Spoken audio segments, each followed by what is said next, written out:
Good afternoon, everyone. This is the story of my life. Always industrial security is the last or among the last presentation of the day, while everyone is already tired. So I would try to do it as easy as possible and as not as annoying as possible. So first of all, thank you for coming. Let's see if now it's working. No, until it will work. So my name is Shlomi Feldman. I'm the ICS solution expert from Checkpoint headquarters down in Tel Aviv. Recently, there was added also to my title the IoT sector. So I was very happy to see at the beginning of the day the presentation of the colleague from Forescout that he was speaking about industrial systems and IoT. So I would speak about a little bit the same. My goal is to show you or to explain you about the challenges in this market, what's going on in the world, how attacks are being conducted, and what solution Checkpoint is capable to offer, and most important, what we are looking or what we are planning for the future. So let's start. So for most of the people sitting in this room, if you don't have any background in industrial automation or from industrial system, you think that everything in our life is happening like a magic. We wake up in the morning, we turn on the light, we have the boiler working so we can take a shower, we can cook, we go down and we catch the public transportation, we go to the airport and we take a plane. Our food is created as a magic as well. And the truth that all of our modern way of life is based on a very, and let's call it the truth, on a very primitive system, which are automation systems. And why I say primitive? Because these systems or this technology of PLC was or came out to the market in the early 60s. So we have a technology which is almost 50 years old. Again, it was updated and changed. But in many places, this is the same technology, the same idea. And these technologies and these ideas are responsible to our way of life, modern way of life. Any glitch and any attack on this kind of system can bring us back decades, even back to the Stone Ages. Think about wintertime, no electricity, no power. Now go back 5 years and you are in Ukraine, December 2015, when the Ukraine power grid was attacked. Okay? So let's continue. If we are looking, what are the attack vectors or the attack surfaces for these industries?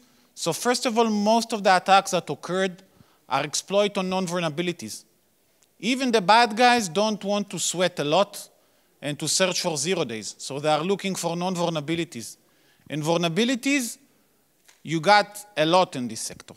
Both for the computers and both for the PLCs, you got tons of vulnerabilities. Who are the attackers in this area?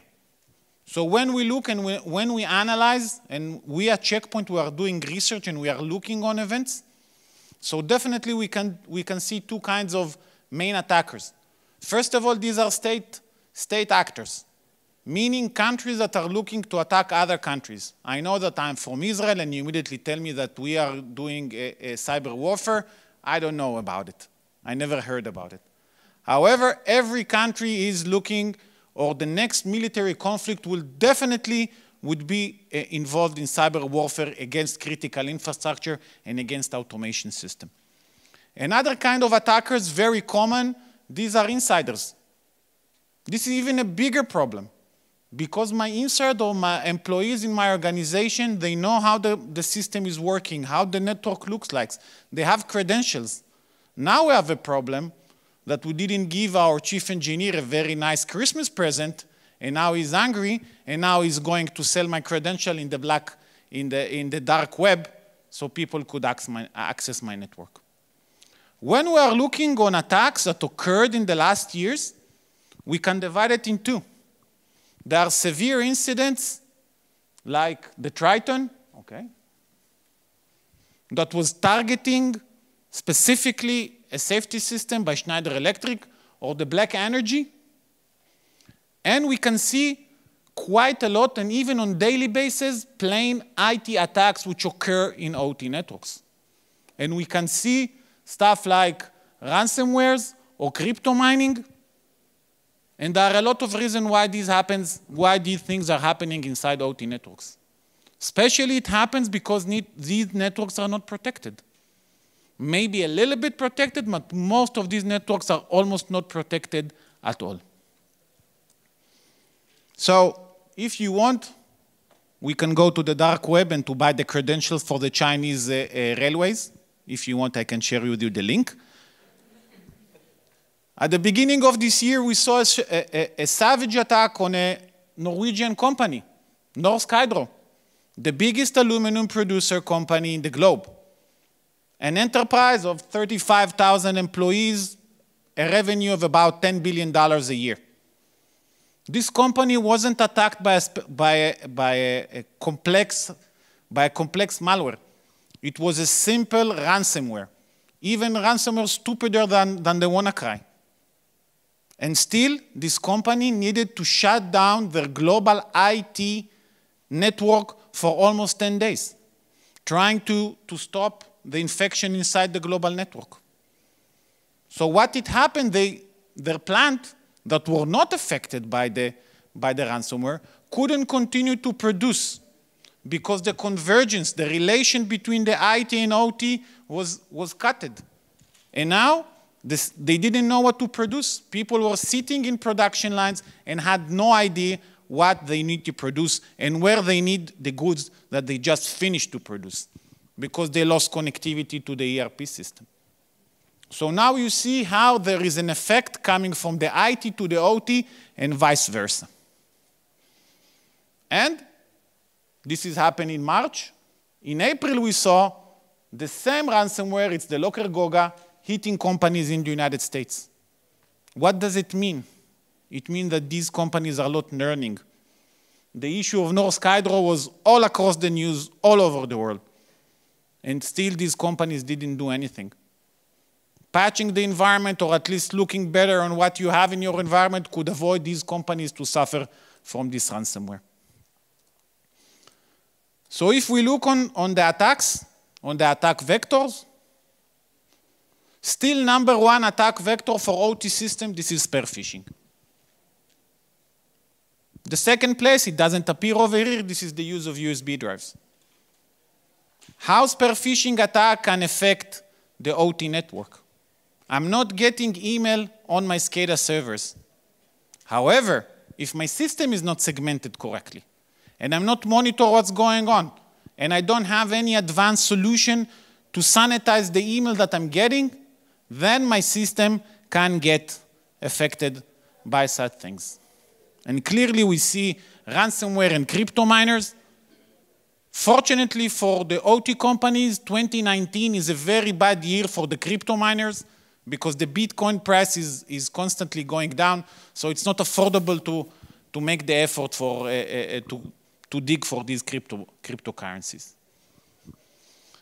The situation in Europe is a little bit complex because the European Union is not investing enough research on security of OT systems like the colleagues across the ocean. The United States government and the ICS CERT of the Department of Homeland Security is investing a lot of research to analyze and to conduct audits in industrial customers. And each year, they are releasing these most 6 relevant weaknesses for OT networks. And we can see that number one is boundary protection. Boundary protection, it means segmentation, meaning that these systems are not segmented properly from the rest of the organization network. And the problem is that this is 4 years in a row. So they continue to release the results of the research, but still the companies are not moving. And there is a good way of explaining why they are not moving. Because when we come to speak about OT security, whom we should contact? Should we speak with the security or the IT group? Or we should speak with the operation and engineering groups? Many times when you go to the engineering group, they will tell you, we don't care. We need to produce. This is not our headache. Please contact our colleagues from IT and security. When you come to speak with IT and security, they will tell you, of course we want to protect these systems, but the OT people don't let us. Okay? So our challenge is to attempt and to educate and to convince these people that something should be done. And I must tell you that I'm 2 years in Checkpoint and I see that a lot is being done and many companies are moving ahead. So how Checkpoint is looking on the OT security, or what Checkpoint got to do with OT security. So the first part in the first layer of our solution is first of all to take care to protect properly the IT side. Most of the attacks which eventually occur in your OT, or the damages that will occur in the OT networks, they start in the IT network. I need to properly protect my IT network and properly segment my IT network from the OT. Okay? If you will contact OT people, they will tell you, we don't need security. Our systems are air-gapped. And this is a myth. This is not true. A modern manufacturing system, regardless what the system is doing, are heavily connected to the IT systems. I can tell you a secret. It's heavily connected also to cloud system. Modern manufacturing system need cloud system for predictive maintenance or to certain analytics, and you see it more and more. Now nobody cares how you protect the cloud. You'll go to the customer, he will tell you, okay, this is the headache of Amazon or Microsoft, but this is not true. We all acknowledge the fact that there is the dual liability. So it's the headache of Microsoft, but still it's the headache also of the owner to protect the cloud system. What I would like to speak with you more, these are the specific technologies that we are using to protect the core of the OT networks. So we are protecting the IT, we're segmenting, and now we have technologies for the OT inside, for the OT itself. So I liked very much the presentation of the colleague of Forescout, because the first step of protecting OT networks is gaining visibility.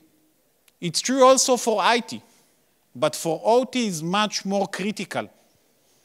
Because if you come to OT people, they cannot even tell you how many devices are connected to the network, what is the type of the devices, what is the purpose of the device, and even what's the version of the device. This is much more critical than IT. And the situation is very, very desperate when you come to this approach. So how we gain visibility?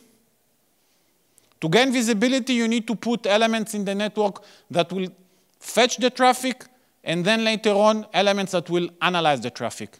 And we are doing it with the same gateways that we put inside the network to create segmentation and to respect regulation like the IEC 62443, which demands creating these levels in the network. So the same gateways that create segmentation and I can activate on them other means of security can provide also the visibility.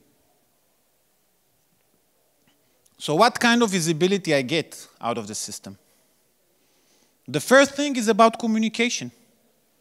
I want to know what protocols are being used. I imagine that most people in the room are coming from the IT background. For the OT industry, they are completely different set of protocols. I want to know which protocols are being used, how these protocols are being used, what the commands that the protocols are using, who is initiating the command, who is responding the command, what is the frequency of the command in the network. This is very important. Having this knowledge later on might help me a lot when I will come to speak about enforcement and actual security. The second stage of visibility that I gain from sniffing the network is having what we call asset information. Is knowing what asset is connected, what's the IP address, what is the MAC address, who is the equipment vendor, what kind of asset is it? Is it a PLC or an HMI or an RTU or a SCADA server or an historian server, or even if it's a database server inside my OT network. I can even reach to the asset model and the serial number of the asset, and firmware and even physical data. It really depends on the type of the protocol.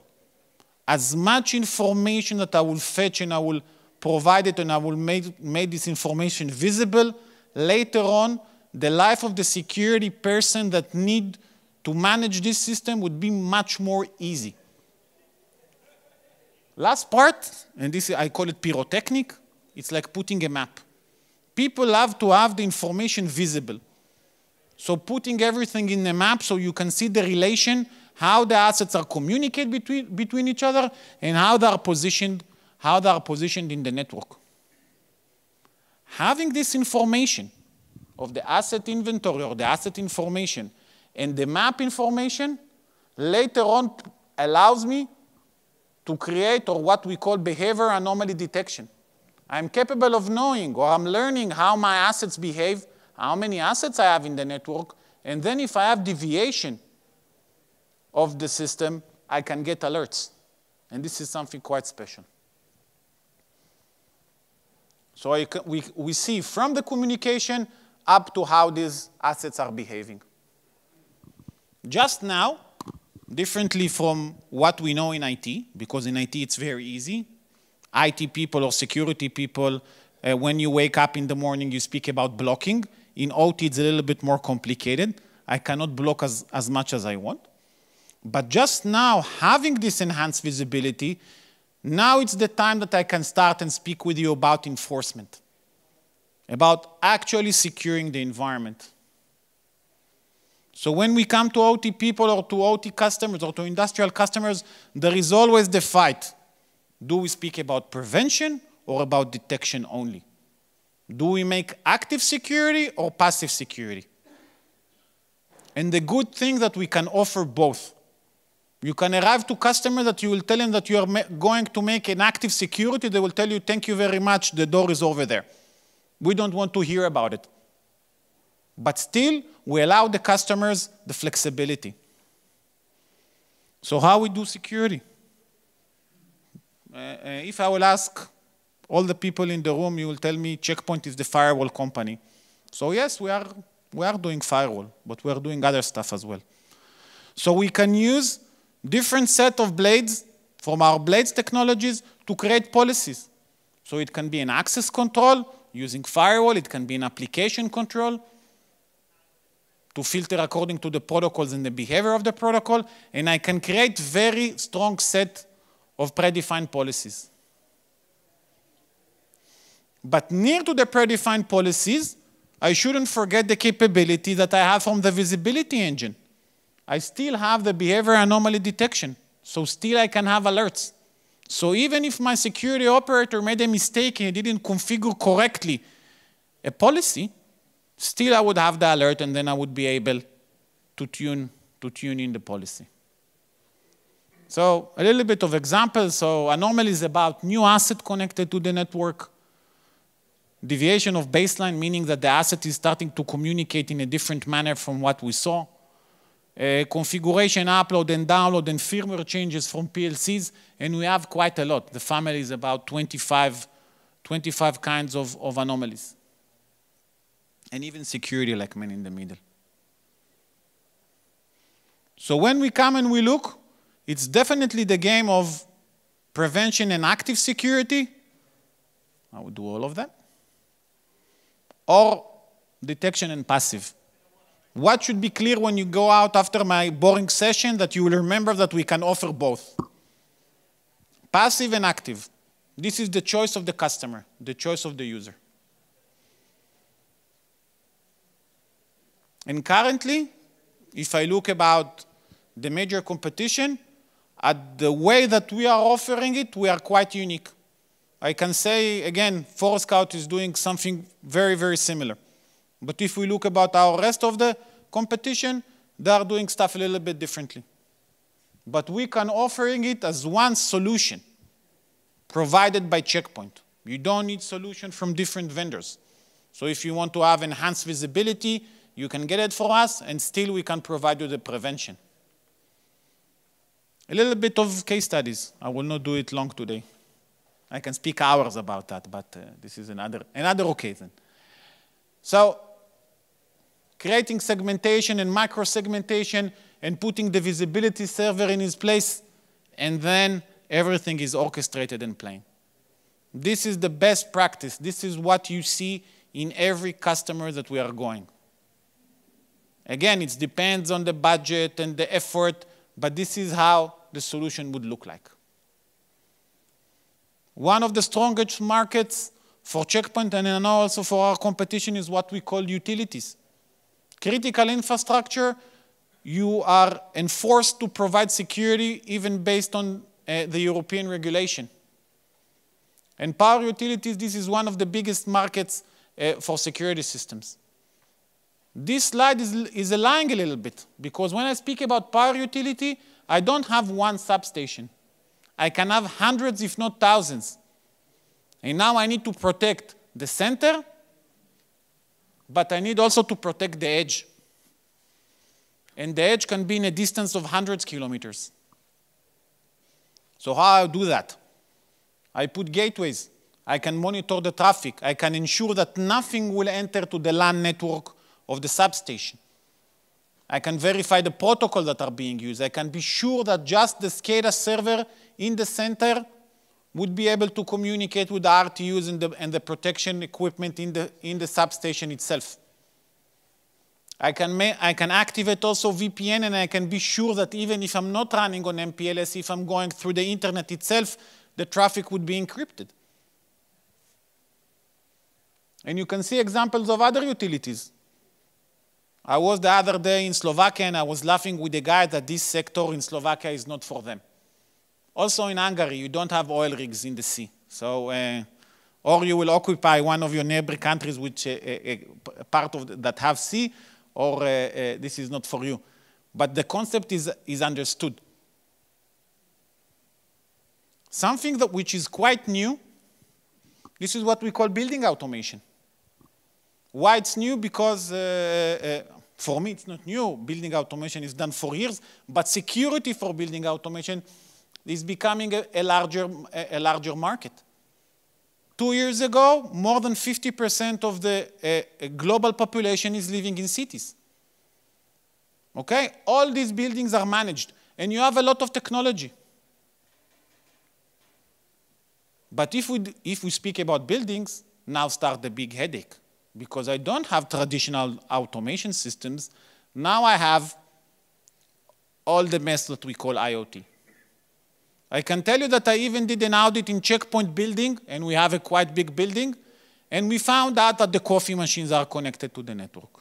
Now explain me why coffee machines need to be connected to the network.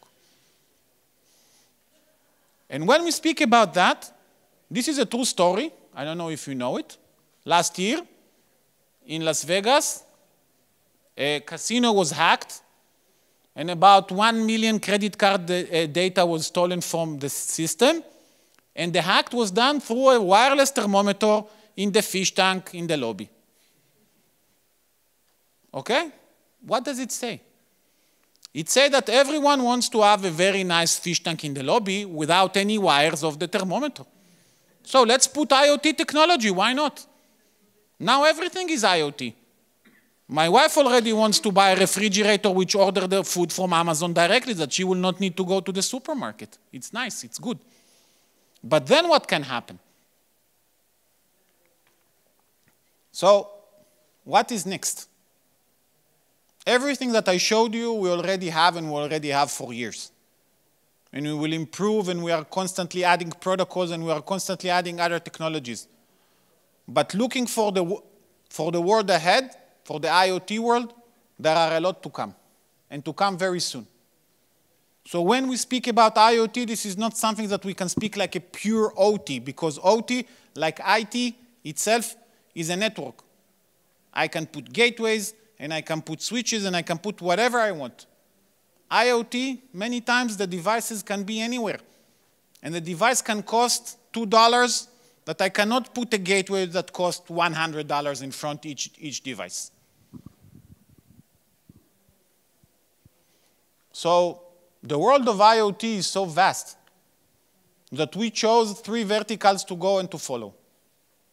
And they are quite interesting. So the first one is healthcare. We all heard about attacks which occurred on the WannaCry that hit Britain. So healthcare is a mess as well. A hospital, believe me, is a mess. You have so many devices connected to the network that no one understands what's going on over there. If it's an MRI or a CT machine or a blood pressure machine or an EKG machine, everything is connected. Industrial, that was my game until a couple of weeks ago. And what we call enterprise IoT, or smart building or smart office. And how we are going to do that? We are going to release, we call it controller or a framework, and this is something that is going to release very soon. And it's the capability of taking information through the controller to the checkpoint management from a lot of resources. It can be logs from our gateways.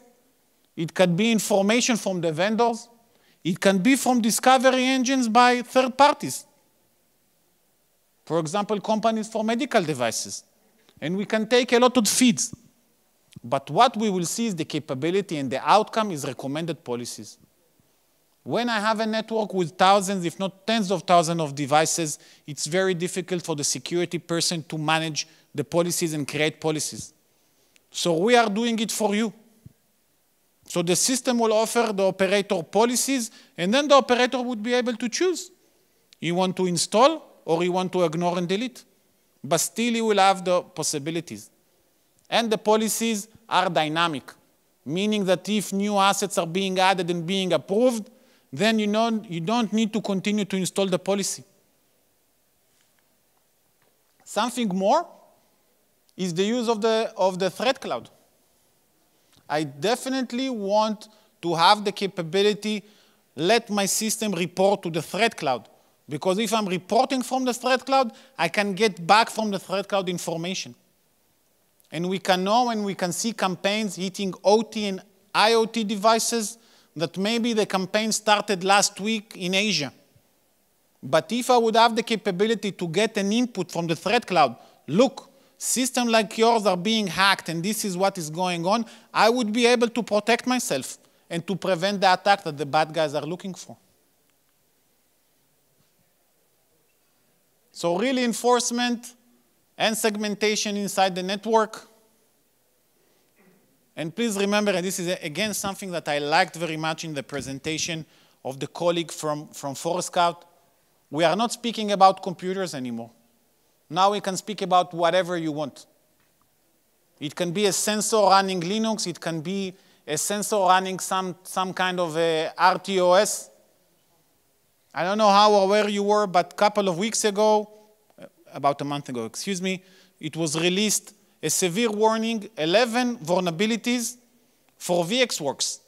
VxWorks is the most common RTOS operating system. How many devices affected globally? More than 2 billion. Now think what can be the effect of exploit, a massive exploit of these vulnerabilities. Okay? So summary, I told you I would do it quick and I will not bore you too much. So end-to-end security, IT segmentation, OT and IoT, visibility, and enforcement. And this is how we are going to proceed and how we are going to, or what we are going to offer our customers. Again, I'm not expecting you to become, after 10 or 20 minutes of presentation, OT experts, but you should go out from this session with having this thing in your mind. The systems are all over us. The systems are extremely vulnerable. And this is not a question if the attack would happen. It's a question just when. The bad guys are looking for the places that is easy for them. If it's complicated, they say, let's try another target. And there are a lot of targets.